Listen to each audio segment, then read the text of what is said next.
कभी कभी हम जैसे लोगों को बुलाया जाना चाहिए टीवी डिबेट पर, ताकि बताया जा सके इंसानियत इंसानियत का गला फाड़ फाड़ के तुम चिल्ला रहे हो इंसान इंसान इंसान, सबसे बड़ा धर्म इंसान। आओ मैं बताऊं कि सबसे बड़ा धर्म इंसान है, और इस बात को भी अगर किसी ने बताया है तो इस्लाम ने बताया है। तुम हमें बताओगे जो ब्राह्मण को ब्रह्मा जी के मुंह की पैदावार माने और शूद्र को हरिजन को ब्रह्मा के पैरों से पैदा होने वाला माने, वो हमें बतला रहे हैं कि इंसानियत क्या है, वो हमें सबक दे रहे हैं कि इंसानियत क्या है, वो हमें बतला रहे हैं कि मानवता और इंसानियत क्या है। मानवता और इंसानियत सीखना हो तो हमसे सीखो, हमें इस्लाम ने बताया है कि इंसानियत किसे कहते हैं। हमारा धर्म हमें बतलाता है, इंसानियत की एक जीती जागती तस्वीर हमें देता है।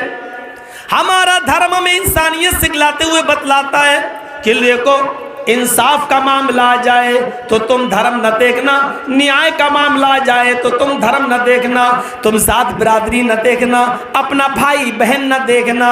सच्ची बात मुंह पे कह देना, चाहे वो तुम्हारे धर्म के खिलाफ हो, चाहे वो तुम्हारे मजहब के खिलाफ हो, चाहे वो तुम्हारी कौम के खिलाफ हो, चाहे वो तुम्हारी औलाद के खिलाफ हो।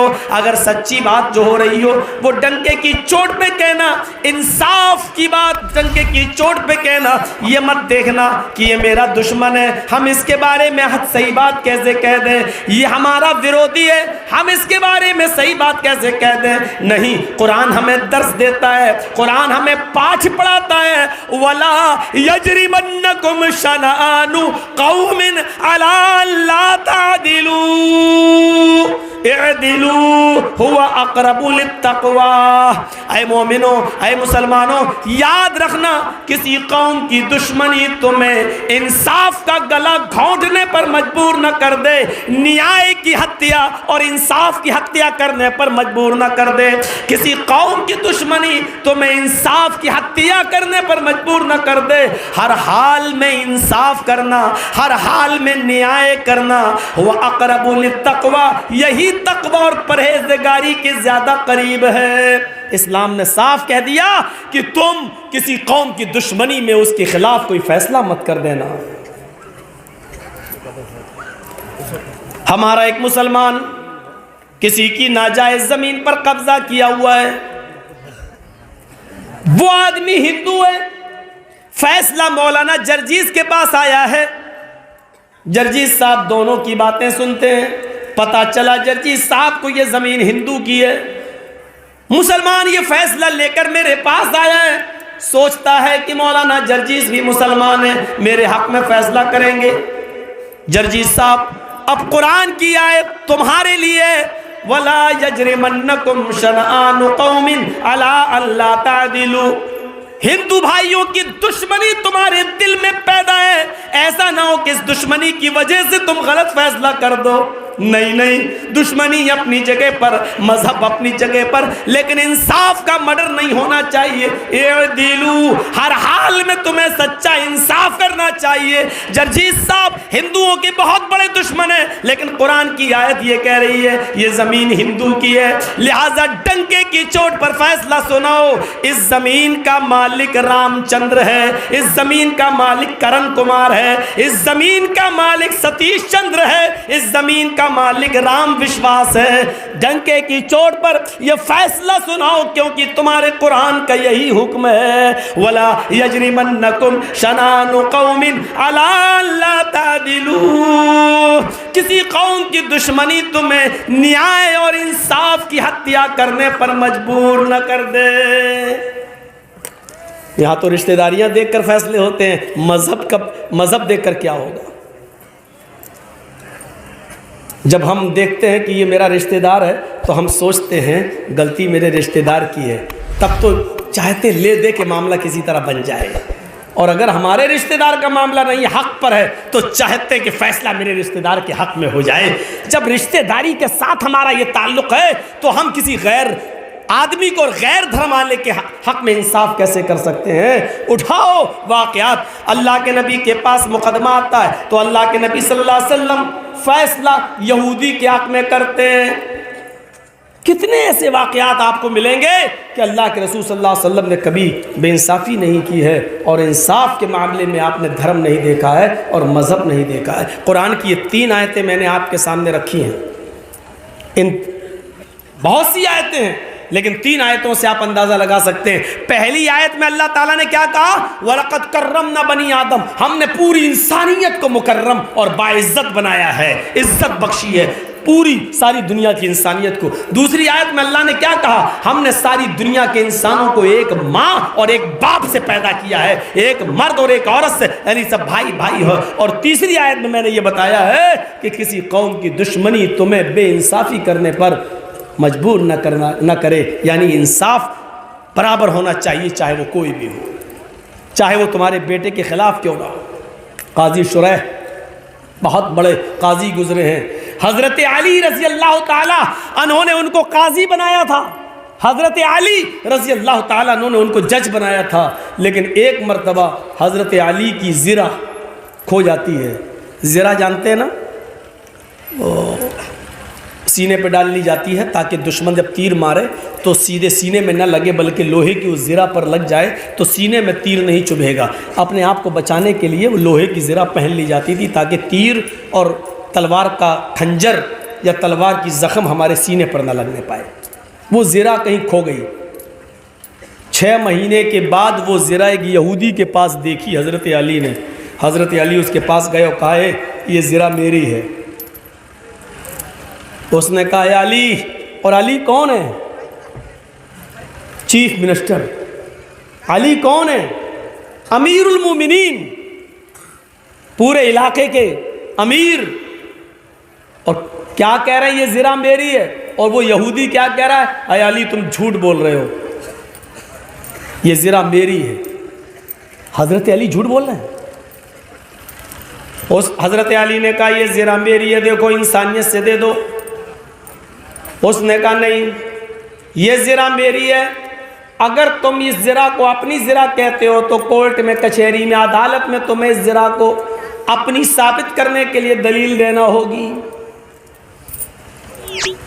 हज़रत अली ने मुकदमा दायर कर दिया। काजी कौन है? शुरैह। और जज किसने बनाया? हज़रत अली ने। सोच रहे हैं, खुद जज बनाया हज़रत अली ने, काजी बनाया अली ने, और मुकदमा दायर कौन कर रहे हैं? हज़रत अली। किसके खिलाफ? एक यहूदी के खिलाफ। यहाँ तो थोड़ी सी लालच दे दी जाए कि इस मस्जिद और मंदिर का फ़ैसला मेरे हक़ में कर दो, हम तुम्हें राज्यसभा पहुँचा देंगे, तो बहुत जल्दी फ़ैसला हो जाता है। यहाँ काजी शुरैह हज़रत अली के बनाए हुए जज ने जो फैसला सुनाया वो हज़रत अली के खिलाफ सुनाया, अमीरुल मोमिनीन के खिलाफ सुनाया। ऐसी मिसाल नहीं मिल सकती। जी हिंदुस्तान और इंडिया टीवी और जी न्यूज़ इन वाक़यात को बयान नहीं कर सकते, क्योंकि उनके बॉस जो हड्डी डाले हुए हैं वो छीन लेंगे। तुम इस्लाम की तारीफ कर रहे हो, और कुत्तों को हड्डी नहीं छूटती है। हजरत अली ने मुकदमा दायर किया। यहूदी के पास नोटिस पहुंचता है, हजरत अली ने तुम्हारे ऊपर मुकदमा दायर किया है, तुम्हें कोर्ट में, कचहरी में, अदालत में आना पड़ेगा। यहूदी अपनी तारीख में कोर्ट पे पहुंचता है। इस कटघरे में हजरत अली खड़े हैं और इस कटघरे के अंदर यहूदी खड़ा है। हजरत अली को हुक्म होता है, बताइए आप मुद्दई हैं, दावा आपने किया है, क्या मैटर है आपका? हजरत अली ने कहा कि मैंने इसके पास ज़िरा देखी है, वो ज़िरा मेरी है, और 6 महीने पहले वो ज़िरा खो गई थी, वो इस यहूदी के पास है। मैं चाहता हूं कि मेरी ज़िरा मुझे दे दी जाए। काजी शुरैह पूछते हैं, आए यहूदी, तुम अपनी सफाई में क्या कहना चाहते हो? यहूदी कहता है कि अमीरुल मोमिनीन अली झूठ बोल रहे हैं, इनको मेरी ज़िरा पसंद आई तो मेरी ज़िरा पर इन्होंने नीयत ख़राब कर ली और मेरी ज़िरा को अपनी ज़िरा कहने लगे हैं। कोर्ट तो होती है दोनों की बातें सुनने के लिए। अच्छा, हजरत अली को कहा जा रहा है मेरी ज़रा देखकर इनकी नीयत खराब हो गई है। देखिए इल्ज़ाम कैसा लग रहा है, लेकिन तुम्हें कुछ कहने का हक नहीं है। वो अपनी सफाई में पेश कर रहा है, अली तुम नहीं बोल सकते। अब काजी शुरैह ने ये नहीं कहा, इतना बड़ा आदमी और अमीरुल मोमिनीन क्यों झूठ बोलेगा, बल्कि काजी शुरैह ने दस्तूर के मुताबिक, लॉ के मुताबिक, कानून के मुताबिक एक नुक्ता उठाया और कहा, आए अली, अमीरुल मोमिनीन नहीं कह रहे हैं क्योंकि कटघरे में एक मुजरिम की हैसियत से आए हो, अमीरुल मोमिनीन नहीं कहा जाएगा तुम्हें। आए अली, अगर इसके पास जो ज़िरा है वो तुम्हारी है तो तुम कोई गवाह पेश करो जो ये कहे कि ये ज़िरा मेरी है। हजरत अली ने अपने बेटे को बुलाया, आए हसन, इसकी ज़िरा देखो और बताओ कि ये ज़िरा किसकी है। उनके बेटे हजरत हसन ने ज़िरा देखी और ज़िरा देखने के बाद यहूदी को दे दी और कटघरे में खड़े होकर गवाही दी, इस यहूदी के पास जो ज़िरा है वो मेरे अब्बू की, वो हजरत अली की, अमीरुल मोमिनीन की, हजरत अली की है, मैं गवाही देता हूं। काजी शुरैह मंच पर जिस कुर्सी पर बैठे उसी कुर्सी पर हुक्म देते, आए अली, जनाब मोहम्मद रसूलुल्लाह का फरमान है, बाप के हक में किसी बात की गवाही देना हो और किसी गवाह को बुलवाना हो तो बाप के लिए गवाही देने वाला अगर उसका बेटा आता है तो बाप के हक में बेटे की गवाही नहीं मानी जाएगी, क्योंकि औलाद तो अपने बाप के फेवर में बोलती ही है। लिहाजा आए अली, तुम्हारे बेटे हसन की गवाही ख़त्म की जाती है, बेटे की जगह किसी और की गवाही लाओ। बेटे की गवाही नहीं मानी जाएगी क्योंकि बेटा तो वही बोलेगा जो बाप बोल रहा है। हजरत अली के खिलाफ फैसला। हजरत अली ने कहा, एक और गवाह है मेरे पास। आवाज दी, मेरे गुलाम कंबर को बुलाया जाए। हजरत अली का गुलाम कंबर आता है, कटघरे में खड़ा होता है, ज़िरा देखकर कहता है, काजी साहब, ये ज़िरा मेरे मालिक की, मेरे आका की, अली की है।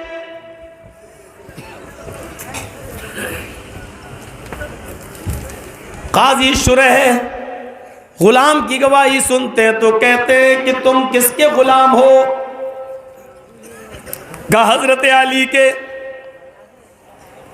काजी शुरैह का हुक्म देखिए, अली सॉरी, अली सॉरी, गुलाम की गवाही भी मालिक के हक में कबूल नहीं की जाएगी, क्योंकि बहुत से गुलाम अपने मालिकों की धमकी और अपने मालिकों के खिलाने और पिलाने की वजह से मरऊब रहते हैं और वो वही बात बोलते हैं जो उनका मालिक चाहता है। लिहाजा कुरान और हदीस की रोशनी के मुताबिक मालिक के हक में गुलाम की गवाही भी काबिल कबूल नहीं है। ना आपके बेटे की गवाही मानी जाएगी, ना आपके गुलाम की। अब कोई ऐसा आदमी लेके आओ जो ना आपका रिश्तेदार हो, जो ना आपका बेटा हो, जो ना आपका गुलाम हो, कोई दूसरा